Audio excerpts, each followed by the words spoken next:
Hey everybody, welcome to You Have to Watch This podcast. I'm Alan. I'm Ryan. And I'm Devon. And today we're going to be taking a look at the classic film Dr. Strangelove, or How I Learned to Stop Worrying and Love the Bomb. But before we get into that, we need to address the elephant in the dragon in the room. A Marvel movie came out this past weekend. We are not talking about that on the show.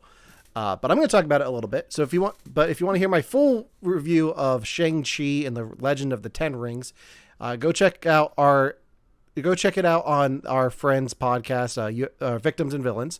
I talked about it last night with Josh from Nerf Herders Assemble, and we had a great conversation about the film. We talked about it for like an hour and change. So you can go check out our full review there on their Twitch channel after our show, of course. I just realized I don't know which I have both my webcams on. I don't know which one. It's this one. Yeah, you were just getting the right one. You got it. Yeah, you're good. Go check that out on their Twitch channel. It will be on their podcast feed here soon.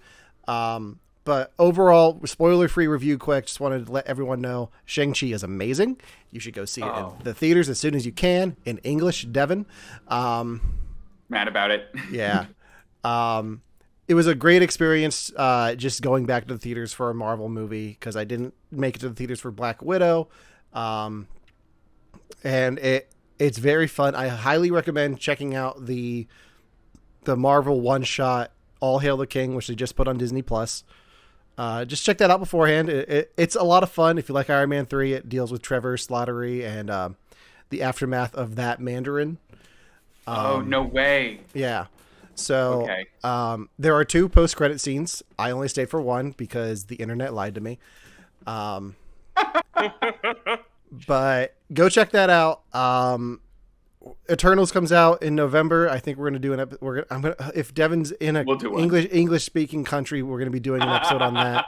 I think we're going to do Venom whenever they decide Venom is coming out because they keep changing the release date by the week. But I think we're going to do that when that comes out.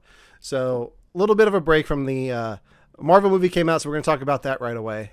Trend, because we have a lot of Marvel stuff coming up in the next few months. So, but that's what I watched. At least part of what I watched. Ryan, what have you watched recently? Well, I was able to get more than 3 days off this week from work. And so the way my schedule works out, I know some people are like, more than 3 days off? Like, yes, I get 3 days off a week usually. But anyway, I got 4 days off this week, and I was able to spend some time and look up Pixar's Monsters, Inc. Works? Or Monsters at Work. Monsters at Work. I was surprised at how much I liked it. They definitely made this for kids, but half of who they made it for were the kids that saw it when it first came out. That's cool. So there is a lot of adult, not like adult humor, but there's enough complex storyline to be interesting for adults and not just funny gimmicks for kids. The one thing I will say that I was kind of like, oh, okay, here we go again, is there's a lot of referencing jokes from the original movie, which is fine. It's just every episode there's, Mike talking about how, well, we're just practicing for a musical to try to get out of something. Right. So I'm like there's one episode I saw so far where they did that, but every episode there's a link to a joke from the movie. Got it. But it's actually a decent storyline, and they introduced some new characters. They introduced a new part of Monsters, Inc. And I like it. The main character's on maintenance duty. And how much of the show have you watched? Have you finished the first 2 to 3 episodes? Okay. There is an episode later on in the series, slight spoilers, but nothing, not getting into the details. There's a bowling episode, and if you're going to do a bowling episode in something with John Goodman and a character named Wazowski, they're going to make a reference. That makes me so happy. Henry Winkler is fantastic in this show. He plays the boss of the MIFT team. Monsters Inc. Facilities team. he's like the leader, and Henry Winkler makes everything better. But yeah, I really enjoy the show. I've put it on in the background when I'm doing other stuff, and it's a lot of fun. Every episode ends with a Mike's comedy class, which where they break down like different elements of comedy. And like I like the world needs more Billy Crystal and John Goodman. So yeah, Yep. like they're a good combination of people to have in a thing. So yeah, and it's better than I thought it was going to be. It's not just one of these, like Disney Plus kid shows. It's good. I recommend it for anybody who's a fan of the original movie. Like, just watch the first episode. Mm-hmm. If you get hooked by the first episode, you're gonna like the show. And I don't know how much Pixar is involved in this, but I think they are a little bit. But it doesn't say Disney Pixar on it; it just says Disney, which it's confusing to me. So I'm not sure how much Pixar is actually involved in the whole process. Devin's the Disney expert, but he hasn't seen it yet. So I have no idea. I'm just the worst. But yeah, speaking of good comedy duos, I watched a thing too that I didn't tell you guys about. I watched Only Murders in the Building, which stars I was going to ask about it. Steve Martin, Martin Short, and Selena Gomez, because one of those things is not like the other. I guess they tried to get Chevy Chase for that part, but he was a dick. So this is about three people who live in this giant apartment building in New York City who all love this one true crime podcast. And when the building has to be evacuated, and they're like all in the middle of listening to this podcast once the episode drops at night, and they're like trying to figure out who did it in the podcast, and like all meeting in this restaurant talking about it. Like Steve Martin's got a map of everything that's going on in the podcast, and they find out somebody died in their building when they were being evacuated. So they decide to all team up and do their own podcast investigating this murder, and it is so much fun.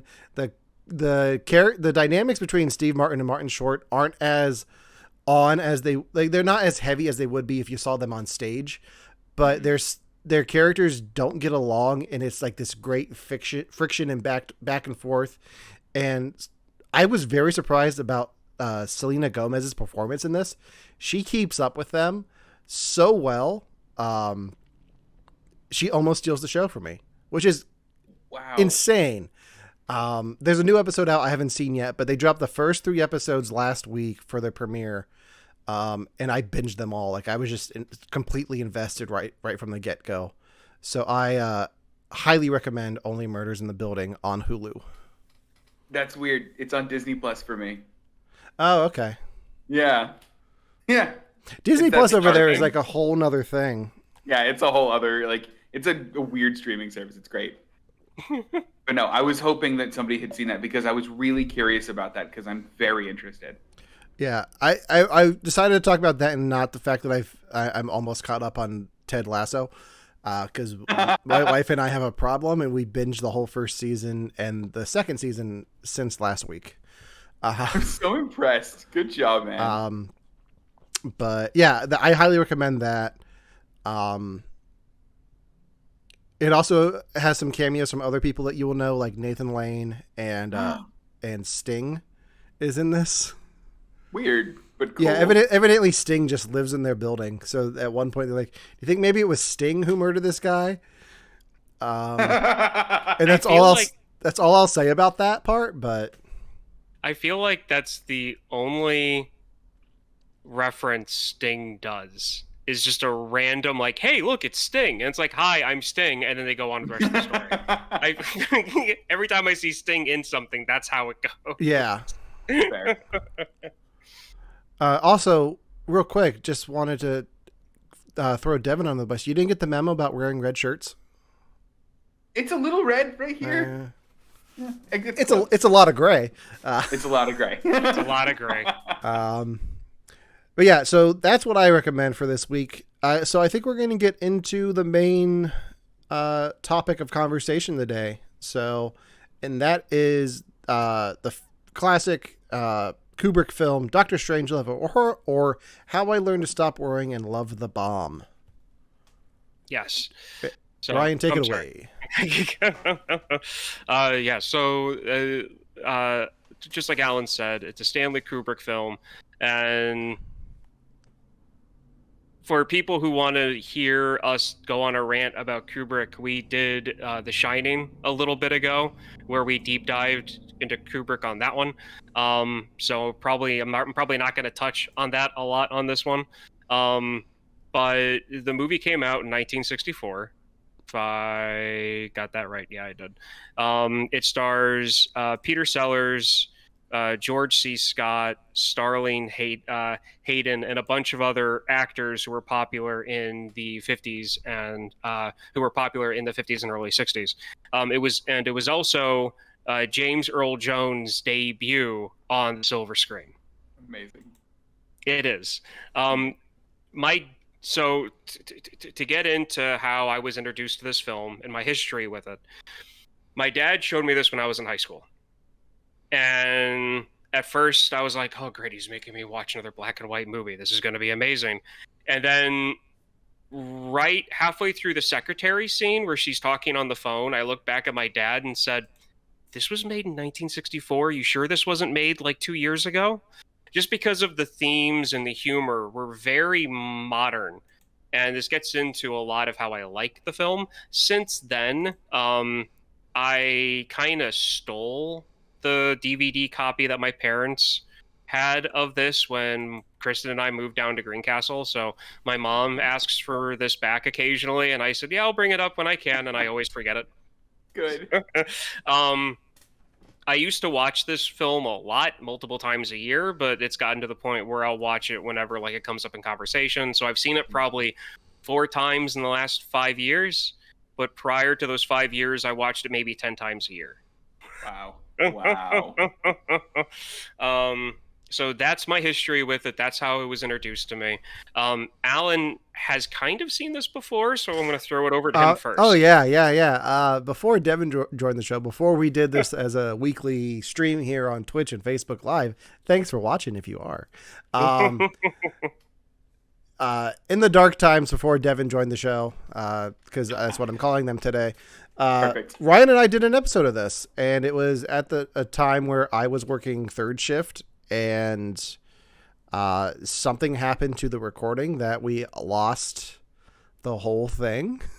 I think we had maybe 5 minutes that was salvageable. It's one of the lost episodes of the show that is completely lost. Like we have a lost episode that is just sitting on my computer that I will release someday. And bonus points to anyone in the chat who can guess what the lost episode of what this show is. You guys know what I'm talking about, right? Steel Magnolias. No, that's next week. No. Oh, good. Yeah, I watched it for that, and then so I revisited it for this. No, Citizen Kane's out there. Our Citizen Kane episode is still out there.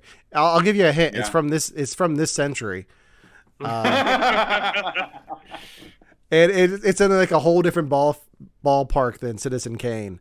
Yeah. Better soundtrack though. Yeah. Oh, yeah. Yeah. I'll reveal what it is. Maybe we'll release that on our podcast feed here soon at the end of the episode. I want the chat to keep guessing what our lost episode is. So Okay. So Devon, this is your first time seeing this, right? Yes. Okay. Before you get into what you thought, I want to know what your history with running into this film, the title, what you knew about it before. You guys are gonna hate me for this. All right. I have always wanted to watch this movie, but it has been shoved down my throat by so many people who would go, Devon, you have to watch this movie. Have you seen Dr. Strangelove? You need to watch Dr. Strangelove. We're going to stop what we're doing and watch Dr. Strangelove. To the point where I've just been telling people I've seen it already. And I've been doing it for years. I'm hoping that wasn't your cat biting you and that was your reaction to my lie. No. My kitten just like attacked my ankle with its little knives. It's adorable. But yeah, so I've been telling people for years that I've seen this movie. I haven't seen this movie until today. And when I found out that you guys had done it for the podcast, I actually got really genuinely disappointed because I wanted to do it for the podcast because I knew generally what it was about. I didn't know it was as old as it is, to be fair. Watching the movie, and this is real, I thought it came out in the early 2000s, and it was all style choices. So that's where I'm at with the movie. I didn't know much about it beforehand. I knew that I'd like it. I knew that everyone and their mother says I should see it, and I've been lying to everybody for years about it. Okay. So I feel like this is probably the best way to start this off. I want to dive into what you're thinking about now when it comes to the film. Oh, like my real reaction to it? Yeah. Like your real reaction. Did you have any issues with it? Because I feel like that's kind of the best. I feel like those are our best conversations. First off, Ryan, I didn't know you were making me watch a horror film. Seriously, halfway through I went, this is terrifyingly real. Like, oh my gosh. So, I mean, overall impressions, I love the movie. I really did. I love it. It was great. It was funny. It was insightful. It was crazy. It was zany. It was not zany. It was everything I wanted it to be all in one, which I really, really, really love. But halfway through the movie, I started thinking, like, this could happen. Like, these weird, disparate policies that people make because they think they're getting safe might realistically lead to something as insane as this. And, you know, what if we do just get a crazy general who thinks he knows better than anyone else and just does this because he's smart enough to figure this out? Oh, no. And then I got worried for a while. And then I opened up the news and got more worried and closed the news. And then I cried for a while. That's what happened watching this film. It was awful. I mean, I loved it. It was awful. Yeah. Alan, what's your reaction to it now that you've seen it? So when we watched it the first time, it was 2017. Mm-hmm. Simpler times. In the 4 years since then, completely different. I don't know what changed in those 4 years. Can't put my finger on it, but it's a lot scarier now than it was in 2017. And that's all I have to say about that. Okay, I gotcha. So one of the things that I like about this film is that it does this to people. That it did exactly to you two what it was trying to do. In the DVD copy that I own, and I don't know if you guys saw it or not, at the very beginning of the movie, there's a warning, and it says that the U.S. State Department has policies and procedures to prevent something like this happening. Yeah. Did you guys see on the versions you watched? Did you see that? Did you notice that? Yeah, it had that for me. Okay. Has the warning? Yeah. Yeah. Okay. Obviously, the U.S. government's not going to come out and say exactly what the procedure is, but you would like to think that if somebody could write a book, that this movie's loosely based on a book called Red Alert, Dr. Strangelove. Yeah. If somebody could write a book about this type of a situation, and then Kubrick of all people comes through and makes a comedy off of this, that you would hope that the people in the Pentagon, being who they are, would have also thought of this and prevented that type of stuff from happening. But no, this was definitely a real concern from the 40s on when it came to stuff like this. And I feel like making this a comedy is the best way to go about a topic like this, because originally this was supposed to be a serious drama. And Kubrick, during the writing, wanted to make this a drama. But then when he was reading the book and writing out what he wanted to change it to be for a film, he couldn't take out all of the humor he was running into. Mm. And all of the humoristic themes in it, because it's a comedy of errors. Like, Right. That's what this is, because everything that could go wrong goes wrong. Mm-hmm. Everything from the general locking down the base, to Dmitri, the Russian president, being drunk during the conversation. So what aspect of everything that went wrong during the film is what got you the most? For me, it was when what was his name? It wasn't Hancock. It was the British general. I can't remember his name though. The colonel or whatever. Yeah. The one at the base. Exactly. First off, I love that it was in like the officer exchange program. I think that's a hilarious touch. Good job. Mm-hmm. But it was when like the soldier finally reached him, and he was like, "What do you think is happening here? If I'm his like he's trying to reason with him, and he's like, look, like, you're trying to talk to this guy. He's dead. Talk to me. This is facts. This is logic. This is reasonable." And the guy is like, "I think it's preverts. I think you're a prevert." And he just like he clearly has his own like set like agenda or his own like explanation for what this is, and he will not listen to the one person that can literally end all of this to help him. And that actually got me. Like, it was funny, but also I got really frustrated in a very like visceral way at that general for just assuming that like he knew better than what he was being presented and would not change his freaking mind. Yeah. That actually really got me. I was mad. Way to take both of my answers. Oh no. For me, it was mostly the latter, what Devon said. The general just being like, "No, I know what's better because they've been poisoned in the water hole," and all that stuff. Like, just buying into the conspiracy theories. I think he said something about taking horse medicine at one point. Oh, weird that came up. Yeah. But yeah, Okay. It's just looking at the chat. It's not UHF. We did UHF. That episode is out. It's on our podcast feed. Yeah. I gave the hint. It features a well-known band from a TV show. Ooh. Yeah. For anyone listening at home. But no, not UHF. We actually did that episode, and you can see us eat the Twinkie dog too. Like, yeah, we did the Twinkie Wiener sandwich. That's on our Instagram feed. So go follow us on Instagram. So for both of you guys, it was one Ripper, the one who was the leader of SAC. Well, not the leader of SAC, but who was in command of that one airbase. Yeah, talking about the fluoridation.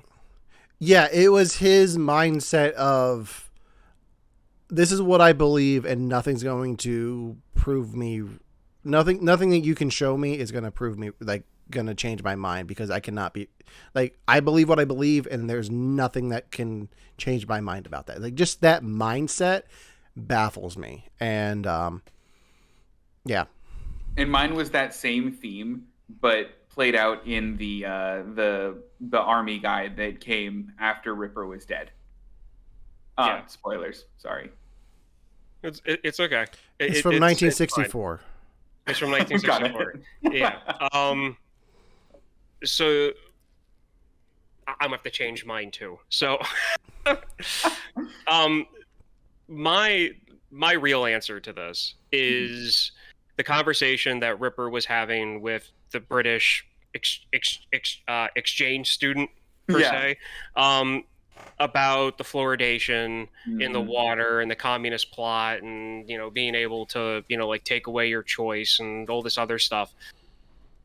That's where I turned to my dad and said, when was this made? Because even when I was in high school, when I was in middle school, I knew about a lot of conspiracy theories. And one of the big ones, one of the oldest ones, is this one. This is a real conspiracy theory that is baseline for almost every other conspiracy theory we have in this country. And that's how I judge conspiracy theories, to be honest. And I turned to my dad because I didn't realize how old that conspiracy theory was. Mm.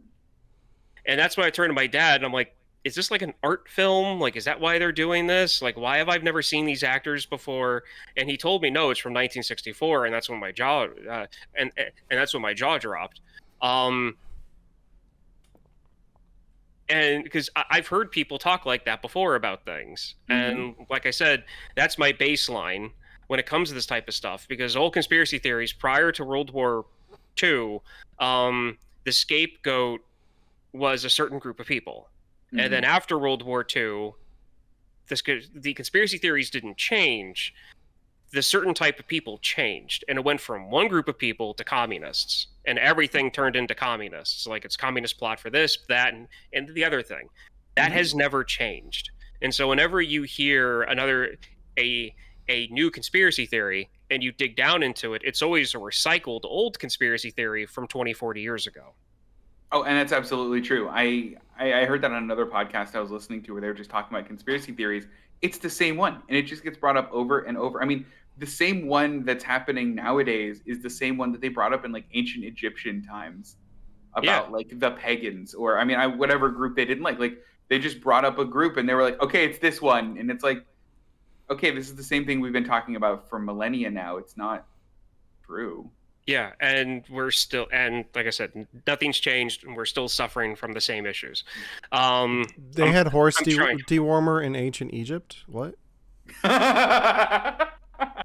Excuse you, it was camel dewormer, okay? Oh, okay. Camel dewormer. That Sphinx dewormer.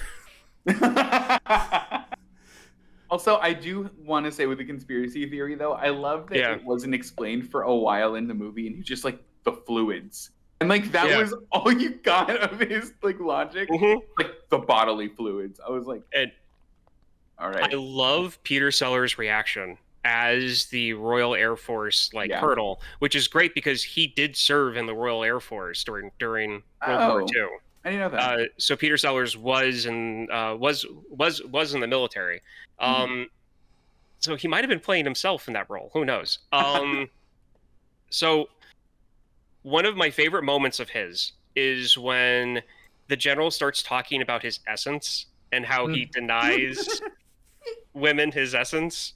And you can tell that's when like Peter Sellers' character, like up until then, he's been nervous, he's scared. But at that moment, you could just see like mentally for his character, that's what broke the camel's back. That's when he's like, okay, that's it. I don't care if I get shot. This needs to end now. And then everything he does past that is like agreeing with him. He speaks up more, because prior to that, he's just like, yeah, no, I've never heard of that. Yeah. It's all like 1 or 2 word answers, and everything completely changes when like that one thing snapped. Now, do you guys know a lot about Peter Sellers or no? I own almost nothing, really. I know Jeffrey Rush played him in an HBO movie. Okay. Devon, he was in the Pink Panther. Okay. Oh yeah, that's right. He was in the Pink Panther. He did play the Pink Panther. So now I know more about Peter Sellers than I did before. He did not play the Pink Panther. He played Cousteau. Wasn't the Pink Panther the diamond? Yeah. Oh, okay. I'm going Spoilers. off with the cartoon. I always thought that Cousteau's nickname was the Pink Panther because of the cartoon. Oh, yeah. That always confused me when I was little. I thought his nickname was the Burger. I would like to buy a burger. I love that line. I do that on my own if I'm just sitting around the house. Okay, so by the way, I have a confession to make. Yeah, I've never seen the movies. On the list. I've only ever seen the cartoon. I've never seen any of the Pink Panther movies either, but those commercials for the Steve Martin ones were just like, the burger! Like, that was the only part you needed to know. But yeah, it's on the list now. Thanks, guys. And to be honest, I would much rather watch the original ones than the new ones. Okay, good. Thank you. Fair. When it comes to Peter Sellers, did you guys notice all of the roles he played? No. Actually, no. So he was the Royal Air Force guy. He's Dr. Strangelove. He is Dr. Strangelove. I believe he plays the president. I think he does. I'm going to pull up IMDb to make sure. I was going to say that, but I wanted to make sure. But I think you're right. I think he does play the president. They wanted him to. He plays the Mandrake, the British colonel or captain. Mandrake, that was it. He plays the president. He plays the scientist. And they actually wanted him to play Major Kong. Did they? They wanted him to play Kong. But instead they pulled in an actual Western like actor, a guy that did actual like cowboy movies. Little fun fact. Kubrick did not tell him they were making a satire. He played that role the way he would play any other role he was in. They told him that he was playing a guy from the Midwest, that he was from like, you know, like he had a cowboy personality. They did not tell him that it was satire, and they just let him believe that he was filming this character the way he normally would. And the funny thing is, he didn't really act. He just, that was him on and off the camera. That's him. That's that actor. He didn't even know cameras were around. That was just him in his dressing room. So, getting away from that and back to Peter Sellers, what role of his in this did you like the best? Did you like him as the president? Did you like him as Dr. Strangelove? Or did you like him as Mandrake? I mean, they're three completely different roles because, like, the president is like the straight man to the general's like excuses, and it's like a very back and forth. I like his tone there. Dr. Strangelove is like super over the top with his physical comedy, and then Mandrake is also kind of like the president, but like, instead of just sitting at a table, he's like trying to fix this as much as he can, so it's a lot more chaotic without the physical comedy of the Phantom Hand. Yeah. Okay, so you would rate them all pretty much equal in how you like them? Yeah, I would. Okay. Devon? I'm going to be honest, I didn't know they were all him until just now. But now that you know. Now that I know, it's hands down for me the president. I love the nuance in that, specifically when he's talking to the Russian president, because you get all of the Russian president's personality just through that, like those phone call interactions. Yeah, which is great because you never hear the Russian president, which is amazing. But you get it. You get how he is. You get their interaction. You get their relationship just through the way that he gives his lines. Yeah. And I mean, even the written lines themselves are wonderful. Like, I think the first one's great. Yeah, it's a great day. No, it's great that it's a great day. I agree that it's great. No, I promise I will call you sometimes. Like, not about this, Dimitri. Not about no, I love it. Like, that's so good. I wasn't even considering the conversations on the phone with the president. Like, that's a whole nother beast too. Like, that's maybe that. I think that I do like him as the president because I wasn't sure if it was him the whole time because I don't remember the Lost episode because it got lost from my computer and lost from my mind. I'm pretty sure Devon traveled through time, deleted the episode, and like did that Men in Black neuralizer to me. Because I was mad you guys watched it without me. Yeah. That's why. Well, I mean, to be honest, I came over that morning after Alan got off of his third shift, and we watched this. I like this movie. I love this movie. This is not a movie to watch when you're tired because it will put you to sleep. And Alan did kind of nod off a few times when we were watching the movie. I do that with every film you pick. Yeah, whatever. That would explain some of your takes. Anyway. I fall asleep to all of your movies, both of you. So it's because I start watching them at 3 a.m. What do I expect? Yeah. So, I mean, there's that. But yeah, no,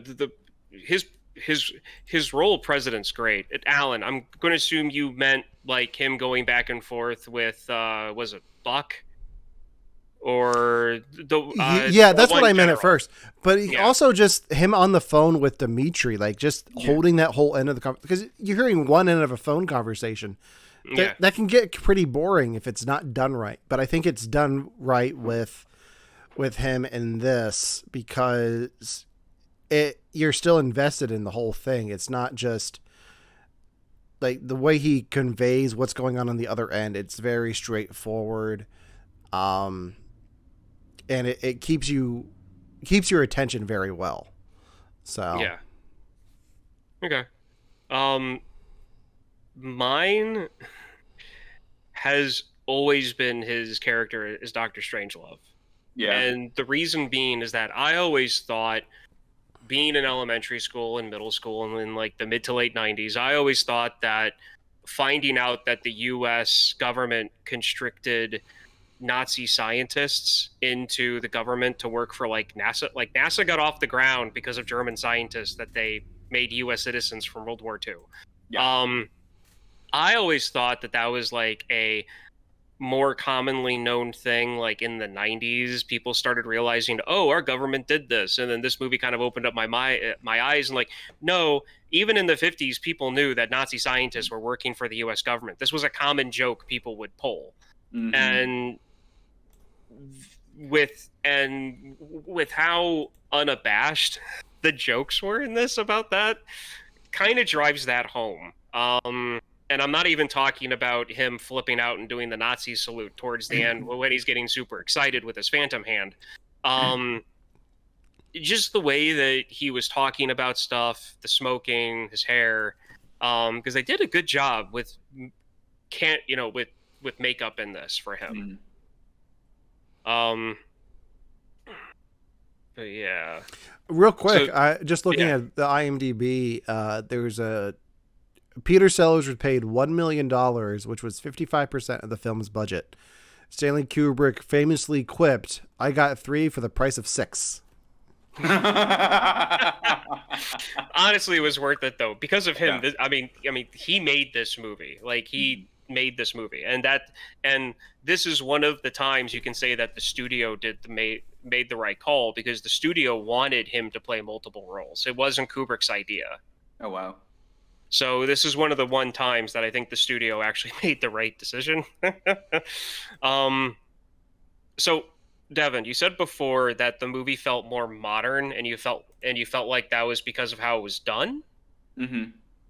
Can you elaborate on that a little bit? Yeah, so I think a lot of the design elements really made it feel like it was a more modern movie that was shot almost as a period piece. Like the text crawl in the beginning, or at least the way that the title cards came up, felt like a very deliberate modern choice to look a certain way. The way that the war room looked felt like it was an overblown idea of what a war room would have looked like in the 60s or 50s. The way that people acted, like, I mean, I understand that the general eventually explained this, but when he was like, "I'll take a grain alcohol and some rainwater," like, I was like, oh, he's a man. like in in the same way that like men were real men back then, you know what I mean? Like it seemed there were a lot of very kind of modern like stylistic choices and modern theming. And I think the only time it really showed its age, at least for me, was when it was doing the shots of the plane flying. But then I even like just chalked that up. I was like, yeah, that's a style choice. That's how things would have been shot back then. Why would you not film the plane like that? Yeah. Okay. That's definitely that this movie is not shot like anything else I've ever seen from the early 60s.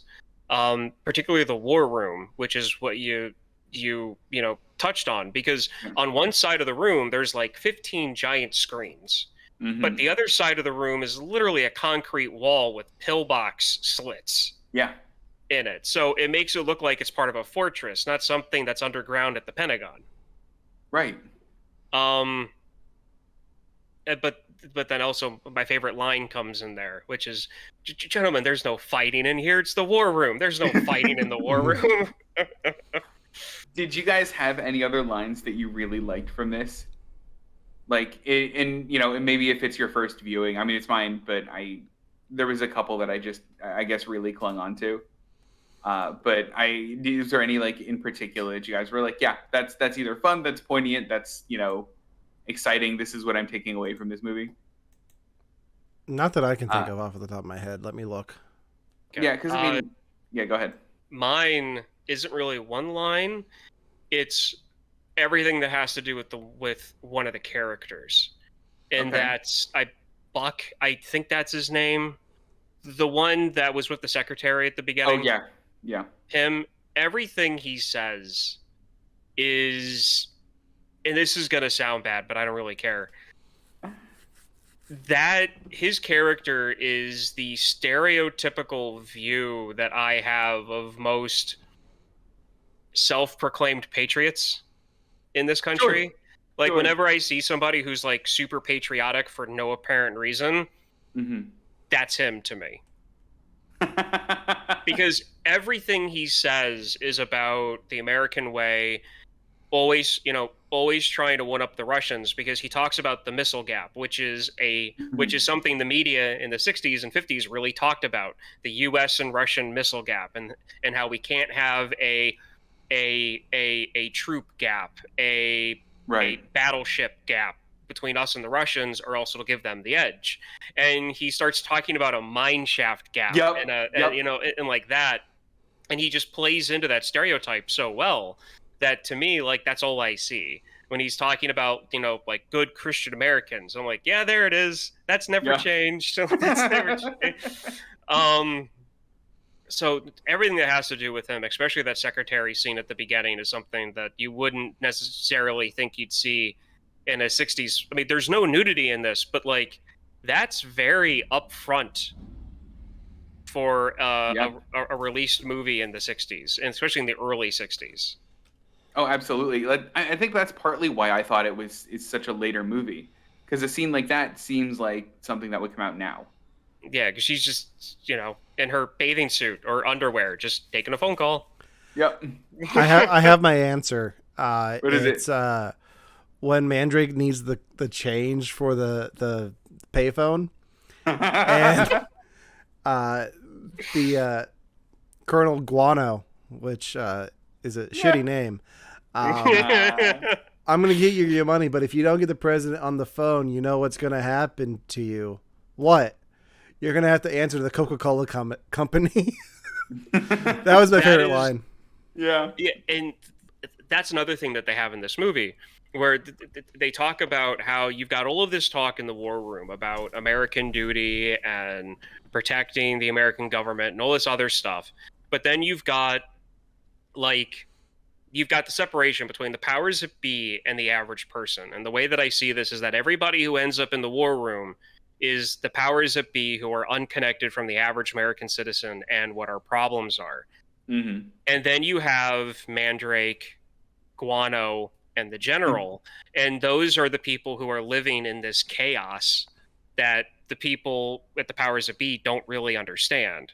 And the craziness that can happen, where you've got the one who's sensible, who understands how complicated things are, and just, lives their life the best that they can. And then you've got the other two people that the one dives into conspiracy theories because to them it makes sense. Yeah. Because of the craziness. And then you have the other person who just really sticks to one set of rules, and that's how things go. And I feel that kind of shows our, like, dependence on, like, capitalistic tendencies to a point, which isn't bad, but it's one of those things where it's like, you just got through fighting your own forces to get somebody on the phone, and you're going to lecture someone about theft of maybe $1? About Coca-Cola, right. Over a Coca-Cola machine? Like, that to me, just, again, another American stereotype that I just can't help but see everywhere, every day. Yeah, that's fair. My favorite line in the movie was when Peter Sellers, when he's I can't remember the name, when he's the British soldier, the guy tells him to, like, hey, come help me with this machine gun, and I think the line's like, the string in my leg's gone. Yeah. Like that. Like, I literally stopped and rewound that part. I was like, string in his leg? And then I was like, is it British slang? Did I miss that part? I don't know. I don't know why I, like, latched onto that. I liked that one. And I also liked when the General, which I just found out the General's name is Jack D. Ripper.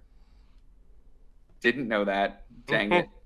But when the General was very clearly going to the bathroom to not do anything nice, but he's just rationalizing everything that he's doing. Like, he's like, oh yeah, you gotta grab a towel. Yeah, it'll be nice to warm up. Oh yeah, put some water on your neck. I'm like, no, he's doing bad things. Please catch on to this. Like, Yeah, stop and it was good. and that's what I meant before about you've got these three people who embody like three different stereotypes of just your average person. And that embodies that character perfectly, where it's just the person that just wants to go about their life, hears horrible things and just goes, it's a complicated system, there's people in charge to make sure that things don't go too out of hand, I'm just going to go about my life. Like, that's Mandrake's character. Yeah.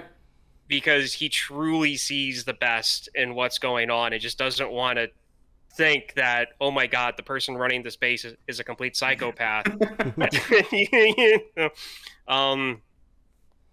So one of the two of the last things I wanted to talk about that I found out when I was quickly researching this, the guy that plays Buck, General Buck Turgensen. That's the character that I mentioned about, that I talked about before. Yeah. That actor, George C. Scott, didn't want to play the role as big as Kubrick wanted him to. So Kubrick lied to him, like Kubrick does. He wasn't getting what he wanted out of the guy because he knew that he could get the acting he needed out of C. Scott, but C. Scott was too, like, I guess, self-conscious about playing the role that big. So he was just having practice takes or fun takes to, like, try different things, and he told him that they wouldn't use the footage in the final cut, and they did. So all of the, like, overzealous conversations he had, the, like, real the real obnoxious chewing gum parts, and, like, him standing up on the chair with his leg up, like, he didn't want to actually play the role like that. He wanted to be more subdued, and Kubrick was like, yeah, no, let's just do it for fun. Let's just do it for fun. Roll the camera, don't tell him. Like, roll the camera. I love for a second there Ryan slipped into an Owen Wilson impression. No, yeah, go ahead. And wow. So hold on, was he mad about that at all? Like, did he, like, go to sue Kubrick, or was he just like, nah, I guess that's how I should have been? Yeah, no, he was fine with it. Like, that's cool. Yeah, I mean, at the time with who Kubrick was at the time, this was before a lot of people kind of knew who he actually was. Sure. So, and then the last thing, the way this movie ended. How did you guys think about the ending of this film? Devon, you go first. Okay. I've been thinking about the ending of this film a lot lately, or just since I watched it, obviously. I love it because I love how, I think the second to last shot, oh my gosh, I love it. Okay, so I love that the guy rides down on the bomb. I know it's the famous scene from this. It's one everybody knows, but I like what it means for his character because, yeah, I get to sacrifice for my country. It's what you know what I mean? I love what that means for his character, what it means for the story. I love that in the war room, they are no longer talking about stopping the threat, but now they're talking about the theoretical future where we all live in mines and there could be a mine gap and how are we going to evenly distribute our women. They're not even talking about the current threat. And then you have the amazing end montage, which just counterpoints it all. I mean, what a way to end a movie, really. Like, holy cow, I loved everything about it. Like, every character's arc gets wrapped up in probably the best way. I don't know that I remember Mandrake's ending. Aside it from ends at the phone call. Okay, good. Okay, that's where I thought it ended. Then, I mean, it was perfect for me. Like, yeah, I loved it. I have an idea for a sequel. What? It's 100 years later.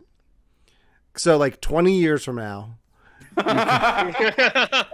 Gross. Ouch. Like 30 years from now. You do a sequel to this. And it's just like everyone coming out of the cave, like out of the mines, like what the world looks like after that, and then it all happens again, like something like. We're just doomed to not be a space traveling species. We're just not meant to be that. No. So there was an alternate ending to this, that had to be cut because they had to cut a line because of the Kennedy assassination. The Kennedy assassination changed this film. Oh wow! It was supposed to end with a pie fight in the war room. A food fight. A food fight. Yeah, It was supposed to yeah. end with a food fight in the war room, and Yeah. there was a line given.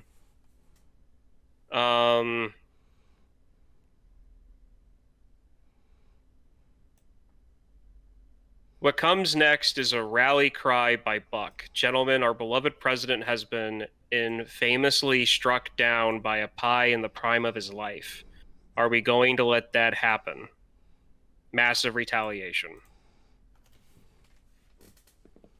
All right. Because of that line, because of the Kennedy assassination, that scene was cut, and that's what they did instead. Was what they eventually did with just the nuclear bombs going off. I'm going to be honest. I think if they ended it in a pie fight, I think it would have taken it from its level of silly but not entirely unreasonable to almost Monty Python level for me. Yeah. And it would have been a step too far for me unless I just am picturing it. Like I'm literally picturing like yakety sax playing while they're like throwing pies at each other in the war room. Yeah. And that's where it was our beloved president part of the line, which is why they had to cut the entire thing. Now, it still would have had the atom bomb explosions at the end. Mm-hmm. They still would have had the conversation about the mines and the mine gap. They cut that entire pie fight scene. I'm okay with it, I think. Would you have missed the pie fight, Alan? No, I agree with you. It would have totally changed Yeah. the whole tone of the film. Yeah. Especially that end. Oh, man. Way to end a movie. Yeah. So that, and the last thing I want to end this on, if you guys don't have anything else, is now that you've seen this, what is, if you can remember, if not, that's okay, because I didn't ask you this prior, so I'm just kind of springing it on you. Mhm. Now that you've seen the film, thinking about through pop culture references to this movie, what is your favorite or one that comes to mind right now of a reference? I'm going to take the easy route and just say The Simpsons, because I know they've done it. I just can't think of an example off the top of my head. Okay. While you guys do your thing, I will give you mine. To give you some time. In the second Mummy movie with Brendan Fraser. Love this. When they're going through the forest to get to the pyramid and they get attacked by the mini skeleton zombie things. And they get bum rushed by them. Brendan Fraser throws a TNT stick back. The one catches it, and they go to parade down over the log, over the like cavern, and it explodes. One of the skeletons grabs half of the log and does the writing the bomb down. One of the animators put one of the skeletons, and they did the exact thing that Captain Kong did on the bomb all the way down. That's my favorite reference to this movie in popular culture. That is actually a really, really, really good reference for it, though. I mean, I just love that you can bring up Brendan Fraser's The Mummy. And the thing is, it was the second one, so to me, that makes it even better. Right, like they saved it until like 2 movies in. They're like, okay, now we're doing the reference.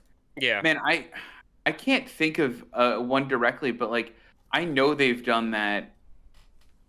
Okay, I'm gonna come out with mine, and it's gonna be a weird one, but there's a series of video games I really like called Borderlands. Okay. And one of the characters literally rides a bomb, like in Doctor Strangelove. Actually, not only does he do that, an entire planet full of enemies ride bombs that blow you up. And I love it. I think it's so funny and so stupid. And I'm not mad about it. Okay. I'm laughing at the chat. Ryan just got called out. Meme Lord just snuck in a mummy meme in the verbal format. Bravo. I have mine. I have the specifics of my Simpsons one now. Season 5, Good. episode 11, Homer the Vigilante. Homer rides the bomb in a daydream sequence because they're like buying all these weapons, and the one armed guy who's like the arms dealer of Springfield, whose Oh, name I don't yeah. know, he has a bomb, and like Homer's like riding the bomb, doing the whole scene, and he's like, "Don't ride the bomb," and there's a sign that says, "Please do not ride the bomb." Good. Yeah. So, I mean, I was expecting it to all be the same thing, because there really isn't anything else in this film that could be easily referenced to be honest. But to wrap this all up, this movie means a lot to me about this movie and the original, the Day the Earth Stood Still, molded me when it came to geopolitics, U.S. politics. These two movies, this and the original the original Day the Earth Stood Still, did a lot when I was in high school to like form my opinions on things and help me think about things. And so this film means a lot. And it's still, I still reference it a lot in my head when it comes to listening to the news, reading stuff online. Lessons I learned from this film help me filter things out when I'm reading stuff online to just automatically plant a BS flag on it and move on. Yeah. And I feel like this movie should be watched by high schoolers. I really do. I really feel that the themes in this movie, the lessons that can be learned from it, should be shown in any high school film class. And if not high school film class, a more specified like history, U.S. history class. I feel like that it should be shown in, because there's a lot of lessons in it. But other than that, that's all I have for it when it comes to our show. Oh, someone watched it in their high school. That's good. What? I had a joke I wanted to make at the beginning of the episode that I forgot to make. Doctor Strangelove, the movie that we're talking about today, and also an alternate title for last week's episode of Marvel's What If. I God, like that hurts. Yeah. That's one of my favorite episodes so far. I really enjoyed it. It was Yeah. a very good take on the time loop type thing. And like, Yeah. I really enjoyed it. I'm excited for this week's episode. I don't know if you saw what it is yet. Is it the zombie one? It's the zombie one. Oh, Yes, that's finally. exciting. Yeah. Finally. Oh, that makes me happy. But this last episode, like, whenever I get into a character, like, I like Doctor Strange. And when they hinted at the fact that he could have had like a relationship, I want him to be happy. So I was kind of like, man, I would have really liked it if he would have been able to have some type of real, it's like, it's better to have loved than lost than to have ever loved at all. Like that whole thing. Like, that's what I wanted for him, but it was a tragedy no matter what. And I literally almost cried at the end of it. Oh, Like, for me, it wasn't the whole time loop thing. It was the fact that, like, yeah, I get that. I totally get what he was trying to do. I don't have any ill will to his evil twin at all. Yeah, and no matter what, like, it's a great episode. I'm really enjoying the show. I can't wait until tomorrow's episode. Wow. well, it's tomorrow. Wow. Yeah. Yeah. I keep thinking today's Monday, but I'm like, Labor Day just threw everything off for me. But yeah, today's Tuesday, so a week from now, we'll be doing another show, which will be Devon's pick. Devon, what are you going to have us watch? So this ties into my Portal speedrun. That you did once. That I did once, but I've been doing in the background to practice. I'm going to give myself a little bit longer to do it. It's not going to end with next week's episode because I've only streamed it officially once. I'm officially down to under an hour for the whole speedrun. I've learned some cool tricks. I can't freaking wait to show you guys on stream. It's going to be awesome. But to tie into it, I said that there was going to be a movie that ties directly into Portal 1 or 2. This one ties into Portal 2. Alan, unfortunately, you guessed it already, but I was a jerk and told you didn't. It's going to be the connection with J.K. Simmons, who is the absolute star of Portal 2, in my opinion. It's going to be Whiplash from 2014, if for no other reason, because I want to talk about the ending with you guys. Dang it. We mentioned it. I mentioned it in our summer episode. I want to get your guys' read on it. Can't wait to talk about it. Okay. So next week we'll be talking about Whiplash, Mm-hmm. the Damien Chazelle film. So tune in for that. Devin, when are you going to be streaming Portal for people to watch? Friday. Friday? All right. Yep, it's going to be Friday. Are you going to stream Sunday for the Fortnite event? There's a Fortnite event? There's the end of the season Fortnite event. You spent so much time going for Rick and Morty. Like, I feel like you need to attend the event on Sunday. I think I need to. Yeah. Well, shoot, I might do that. I won't be able to make it. I'll be going to No. see Labyrinth on the big screen on Sunday. That's kind of cool. Nice. With friend of the show Chad and my wife. Show, Chad. It's not just me and Chad going to the movies together. David Bowie's costume is going to be huge on the Yeah. big screen. Can't wait to see that on the big screen. I'm just glad it's not 3D. I'd poke my eye out. Especially during Labyrinth, those. by the way. You've never seen What? Labyrinth? Oh, Never. That's got to be soon. That might be my next pick then, because it's for the 35th anniversary that week. Yeah. That old. Yeah. Wow. Well, maybe. Magic dance. Well, we Dance, already magic messed dance. everything up with the schedule. Do you want to do that next week instead of Whiplash? Yeah, can we do that? Yeah, we can do that. Yeah. Let's do it. Why not? Yeah, There are no so- rules. Yeah, no Whiplash rules. next week. Gives Devin more time to do the Portal thing. Yeah. So yeah, we'll do Labyrinth next week, because that way I don't have to watch a movie again. Like I just get to see it on the big screen, and yeah. So Good. in honor of the I can't wait. 35th anniversary of Labyrinth, we'll be doing Labyrinth. Cool. Ryan, if you need to borrow it, I have it on DVD, Blu-ray, and like my wife has multiple copies of it. It's a problem.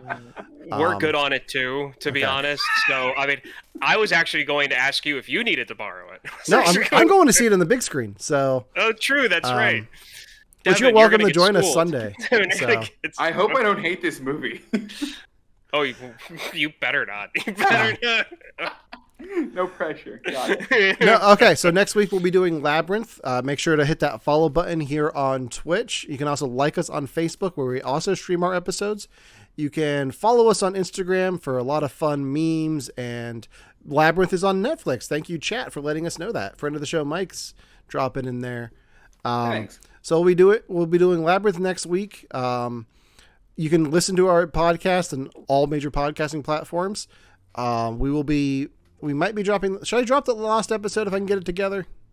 I think you should. Okay. Yeah. The yeah. lost excited for episode it. is the Lonely Island film Pop Star Never Stop, Never Stopping, which I've wanted to go back and revisit this week. So I might just go back and revisit that episode and see if it's salvageable, if I can save it and get it out there to you guys. So make sure you follow us on all major podcasting platforms, wherever you get your podcast, Spotify, Apple Podcast, Amazon Music, everywhere you can find a podcast.